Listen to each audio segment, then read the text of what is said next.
Le të flasim që pas nënshkrimit marrëveshjes Ohrit që i dha pikërisht fund konfliktit atje, ka pasur ndryshime. Duke filluar që me rritjen e numrit të punësuarve në administrat, pra komuniteti shqiptar është më i përfaqësuar tashmë në institucionet zyrtare të Maqedonisë, por nga ana tjetër mbeten shumë çështje edhe sot e kësaj dite, siç është për shembull çështja e gjuhës shqipe, e cila nuk është gjuhë e dytë zyrtare në Maqedoni.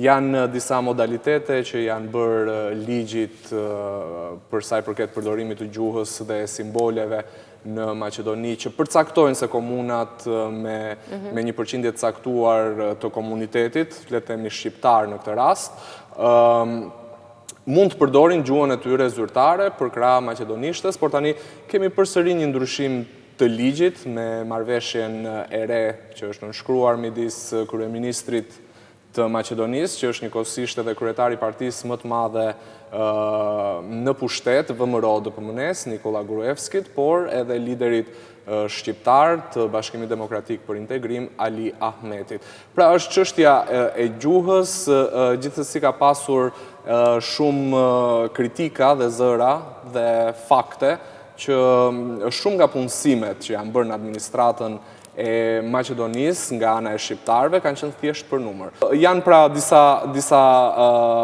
vrima që ende nuk janë mbushur për sa i përket funksionimit të plot të marrëveshjes Ohrit. Si është ndarë opinioni i liderëve të partive politike shqiptare lidhur me marrëveshjen e Ohrit, sepse zërat fuqishëm nga politika e Maqedonisë thonë se shqiptarët dhe maqedonasit nuk janë të barabartë, marrëveshja e Ohrit nuk është zbatuar. Madje përpara zgjedhjeve të parakohshme të 5 qershorit, kujtoj se u kërkua një rivlerësim i kësaj marrëveshje ose një marrëveshje e re.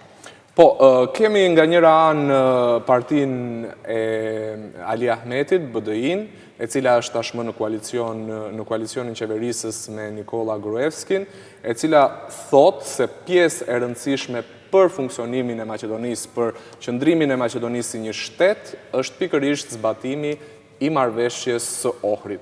Pra, është edhe një pikë mjaft e rëndësishme e programit zgjedhor elektoral të partisë Ali Ahmetit, pra që këmbgul në respektimin dhe quarjen më tej të marrëveshjes Ohrit, që është një dokument i mbështetur dhe i garantuar edhe nga faktorin ndërkombëtar. Nga ana tjetër... Megjithatë, jo, duhet mbeteshim pak këtu vetëm për një çast. Zoti Ahmeti u bë vite tashmë që është në koalicion me Nikola Gruevskin dhe VMRO-DPMNE-n, pra në një farë mënyrë një parti në pushtet ka në dorë edhe të imponoj respektimin e një marrëveshje siç është edhe marrëveshja e Ohrit. Konkretisht, BDI-a, sa imponuese ka qenë për respektimin e kësaj marrëveshje përgjatë këtyre viteve? Unë do të thoja shumë pak.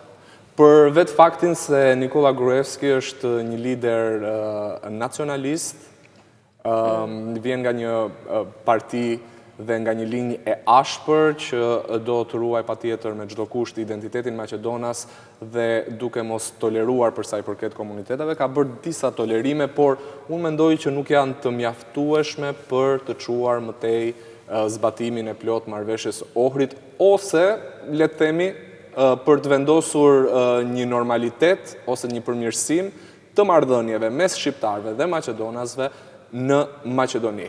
Dua të përmend këtu statusin e ndet pasgjidhur të ish luftëtarëve të UÇK-s, të cilët kanë luftuar në Maqedoni gjatë konfliktit të vitit 2001, ndërsa sot e kësaj dite nuk kanë asnjë përkrahje nga shteti, asnjë asistencë. Pra janë pikërisht kjo shtresë e shoqërisë e cila ka mbetur me një status të pasgjidhur dhe unë mendoj që për këtë kryeministri Gruevski ka qenë pikërisht një pengesë. Pavarësisht se partia në pushtet, BDI-a, që del nga radhët e luftës, pra ka qenë ushtrim më përpara dhe më pas u krijua si një parti politike në spektrin shqiptar në Maqedoni, ka këmbgulur për zgjidhjen e saj dhe sa herë e ka përsëritur në çdo fushatë elektorale. Në çdo fushatë elektorale që do të zgjidhim statusin e ish ushtarëve të UÇK-s, megjithatë kjo gjë ende nuk ka ndodhur. Pra, unë do të thoja që BDI-a është në një pozicion mjaft të vështirë, duke pasur parasysh që është në koalicion me një lider tepër nacionalist. Dhe këtë nacionalizëm nuk e ka treguar qoftë vetëm kundër shqiptarëve në Maqedoni, por edhe për sa i përket bisedimeve për emrin kushtetues të Maqedonisë, që është një temë që kundërshtohet nga Greqia. Derisa u arrit të braktisi samiti i Bukureshtit, sigurisht, shifet niveli nacionalizmit se deri ku është. Dhe që ka bllokuar normalisht edhe integrimin euroatlantik të Maqedonisë, pra Maqedonia nuk është ende pjesë e NATO-s, ashtu siç është Shqipëria dhe Kroacia, por ka statusin e vendit kandidat për në Bashkimin Evropian, por është bërë mjaft e qartë nga Brukseli që pa u zgjedhur çështja e emrit, Maqedonia nuk mund të shkojë më tej me procesin e integrimit Megjithatë, evropian. pavarësisht linjës së ashpër dhe nacionalizmit të Nikola Gruevskit dhe forcës politike që ai përfaqëson, fakti që VMRO-DPMNE nuk mund të qeverisë pa BDI-n e Ali Ahmetit, a do të duhet i jepte paksa më shumë forcë imponuese zotit Ahmeti dhe BDI-s? Për të kërkuar respektimin deri në fund të pikave të veçanta të marrëveshjes. Jo domosdoshmërisht, do duhet funksionon të kështu, megjithatë Nikola Gruevski ka qenë në koalicion edhe me Mendu Thaçin, kryetarin e Partisë Demokratike Shqiptare, në mandatin e tij të parë, edhe pse Thaçi nuk ishte fitues në zgjedhje, Gruevski vendosi, meqense aleancat kanë qenë tradicionalisht mes VMRO-DPMNE-s dhe PDSH-s, që të merrte Mendu Thaçin në qeverinë e tij, gjë që atëherë ta shtrojnë ndryshe pyetjen. Partitë politike shqiptare, të cilat bashkëqeverisin me VMRO-DPMNE-n, a do të duhet të ishin më imponuese? Këtu do doja të dilja. Sa herë janë opozit, ato thonë që ne do të përpiqemi që të zgjidhim problemet e shqiptarëve dhe avancimin e statusit të tyre. Ndërkohë tani, ju e përmendët edhe pak më parë, kemi qëndrimin e PDSH-s së Mendu Thaçit që thotë marrëveshja e Ohrit ka vdekur. Nuk funksionon, duhet një marrëveshje e re të rishkruhet, një marrëveshje e re mes shqiptarëve dhe maqedonasve për të vendosur ato balancat e vërteta që duhet të jenë në shtetin e Maqedonisë. Gjen terren një opinioni tillë? Ose kjo ide?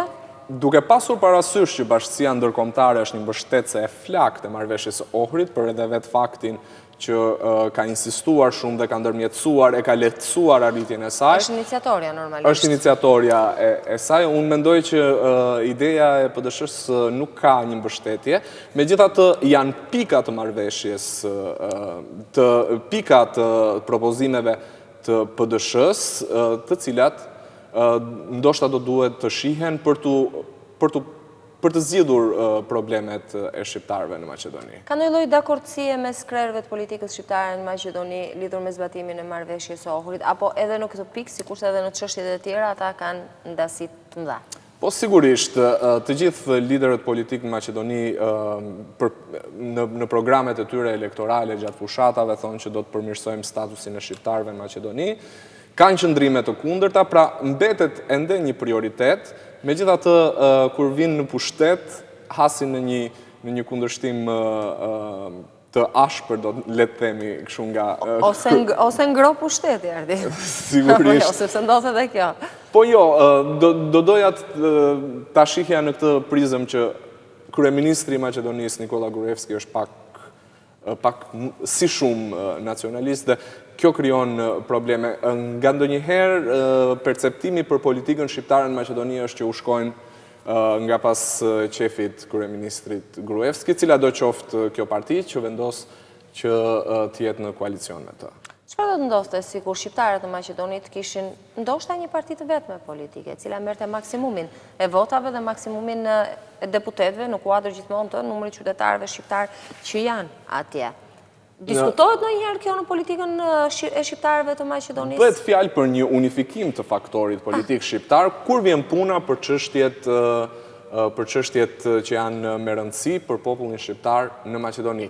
Por unë personalisht do ta shihja si një gjë të panatyrshme këtë unifikimin, më saktë bashkimin në një parti politike të gjithë shqiptarëve, për vetë faktin se duhet jetë një parti të paktën që të bëj opozitën e asaj partije shqiptare që është në pushtet. Pra, është një rrjedhë e natyrshme për të pasur partin në mazhorancë, në koalicionin qeverisës, por nga ana tjetër edhe partin partinë opozit që do të garantoj atë... Për një atë... shtet normal, jo multietnik, kjo do të ishte, sigurisht sepse kjo është demokracia, por për një shtet si Maqedonia, ku duket se palët nuk janë shqiptarët mes njëri tjetrit, por maqedonasit dhe shqiptarët atëherë? Po, maqedonasit kanë interesat e tyre, përsa i përket dhe... Do me thënë, shqiptarët janë pak shtet brenda shtetit. Karakteri multietnik i Maqedonisë e bën edhe më të komplikuar atë si shtet. Që do të thotë që ka mazhorancë dhe opozit maqedonase, mazhorancë dhe opozit shqiptare, sepse debati në një farë mënyre, kur vjen puna për çështjet e caktuara, përqendrohet pikërisht në këto komunitete. Kur vjen puna për çështjen e gjuhës, për ta zyrtarizuar atë, debati zhvillohet midis partisë së Menduthaçit dhe partisë Ali Ahmetit. Pra unë mendoj që është një mënyrë funksionimi e natyrshme për një shtet si Maqedonia. Po të përjashtojmë konfliktet, të cilat nuk mungojnë mes faktorit politik shqiptar, të cilat në rast se nuk do të ishin, ndoshta funksionimi do të ishte akoma edhe më i mirë. Megjithatë do doja të ndalesha pak tek faktori ndërkombëtar. E the edhe pak më parë që është iniciatori marrëveshjes së Ohrit, në një farë mënyrë shes si dokumentin që garanton bashkëjetesën multietnike në një shtet si Maqedonia, garanton po në një farë mënyrë dhe stabilitetin në të gjithë rajonin. Në fakt, ky faktor ndërkombëtar, sa gjykon mbi këtë marrëveshje për aplikimin e saj, për zbatimin e saj? Sa është ndjerë dora e faktorit ndërkombëtar?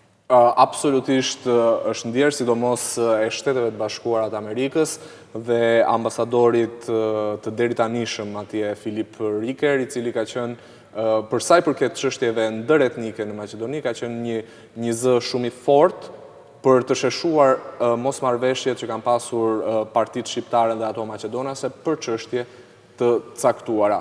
Unë mendoj se Bashkimi Evropian, Shtetet e Bashkuara të Amerikës kanë një rol mjaft të rëndësishëm dhe janë në një farë mënyre mbikëqyrës të implementimit të kësaj marrëveshje. Kuptohet që jo çdo gjë mund të implementohet që në fillim, sepse për shkak të kompleksitetit të gjërave në rajonin e Ballkanit, Maqedonia nuk është jashtë këtij kuadri, kështu që do të thoja që edhe në Maqedoni duhet ajo koha e nevojshme për t'i shqyrtuar çështjet, për të arritur një marrëveshje dhe për t'i vënë në binar. Mirë, ne të dy në këtë studio thuajse po bëjmë një lloj bilancit asaj çka ka ndodhur në 10 vite pas marrëveshjes në nënshkrimit marrëveshjes së Ohrit. Në Maqedoni çfarë ka ndodhur në këto 10 vjetora? A është bërë një bilanc i tillë nga politika atje? Është pak trishtuese, do të thoja unë.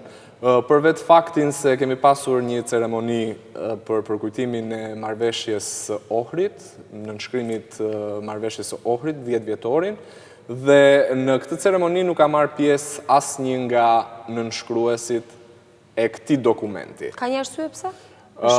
Thjesht një neglizhencë, do të thënë as Branko Crvenkovski, lideri i opozitës, as kryeministri Gruevski. Kryeministri Gruevski njihet që gjithmonë i ka bojkotuar këto... Të lloj simbolike, është të themi. Po fakt nuk është edhe ai simbolik apo jo? Është simbolike, sepse prej kësaj marrëveshje është vendosur, le të themi, në një farë mënyre fati i vazhdimit të shtetit Maqedonisë, që gjithmonë sa herë vjen fjala në situata kriza, shpërmendet shpërbërja e Maqedonisë, duke pasur parasysh që kemi një kompleksitet problemesh, si që është problemi i gjuhës, që nuk njihet nga bulgarët, dhe i kulturës, dhe i historisë. Kemi problemin e emrit, që nuk njihet nga Greqia, dhe problemin e kishës ortodokse maqedonase, që nuk njihet nga Serbia.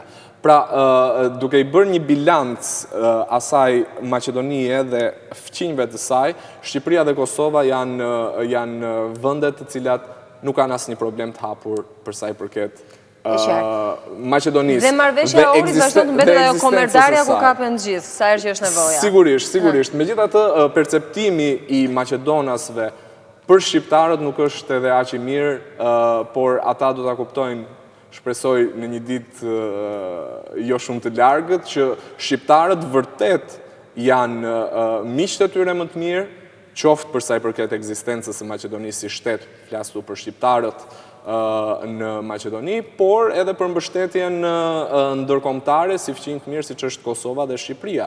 Shqipërinë tashmë e kemi vend antar të NATO-s, ndërkohë që nga Shqipëria mund të përdoren edhe portet, pra lidhen disa element në të.